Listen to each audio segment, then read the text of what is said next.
আমি গত 2 দিন আগেও আসছি, তখন যে দাম ছিল আজকে তার থেকে দ্বিগুণ। 220 টাকা এক ডজন কলা চাইলো আমার কাছে, সাগর কলা। 20-30 হাজার বর্তমানে ঢাকা শহরে সার্ভাইভ করা সম্ভব না, কোনো অবস্থাতেই না।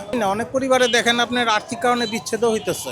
ঘরের প্রত্যেকটা সদস্য যদি চাকরি করে তাহলে সে ব্যাগ ভরে বাজার করতে পারবে। আপনি যদি একদম মিনিমাম সবজি ডাল ভাতও খেতে চান তাও সম্ভব। ফার্মগুলা কর্মচারীদের শোষণ করে, তারা অতিরিক্ত খাটায়, সেই অনুযায়ী টাকা দেয় না। প্রাইভেট ফার্মগুলো বিশেষ করে চায় বন্ধের মধ্যেও কাজ করাইতে। বেকার সমস্যার কারণে অনেকে হয়তো চাকরি ছাড়তে পারে না, বাংলাদেশে প্রচন্ড বেকার সমস্যা, অনেকে এই জন্য জবটা সে ছাড়তে পারে না ইচ্ছা থাকা সত্ত্বেও। কিন্তু ওই সব যে পরে আপনি যেটা বললেন ওই পারিবারিক ঝামেলাটা যে হয়, আর যখন সে বউয়ের চাহিদা মিটাইতে পারবে না, সন্তানদের চাহিদা ঠিক মতো মিটাইতে পারবে না, তখন একটা পুরুষ হিসাবে তো আপনি বুঝেনি তার অবস্থাটা কি হয়।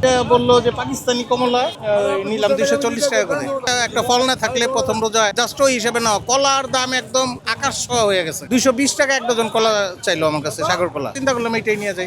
ঘরের প্রত্যেকটা সদস্য যদি চাকরি করে তাহলে সে ব্যাগ ভরে বাজার করতে পারবে। আর একজনের ইনকামে এখনকার বাজারে টিকে থাকা এবং বাজার করা খুবই অনেক কষ্টকর আজকের বাজার মূল্য অনুযায়ী, আমি যতটুকু যা দেখলাম। আর বাজারে সবকিছুর দামই বেশি। আর আমি গত 2 দিন আগেও আসছি, তখন যে দাম ছিল আজকে তার থেকে দ্বিগুণ। এখন দেখা যাচ্ছে যে দিন দিন টাকার এমন বাড়ছে, বাট ব্যাগ ভরছে না। এখন পর্যন্ত আমি বাজার করছি 4,000 টাকা, যেখানে আমি জাস্ট শুধু মুরগি কিনতে পেরেছি, মাছ কিনতে পেরেছি মাত্র 2টা, আর জাস্ট আলু পেঁয়াজ এতটুকু।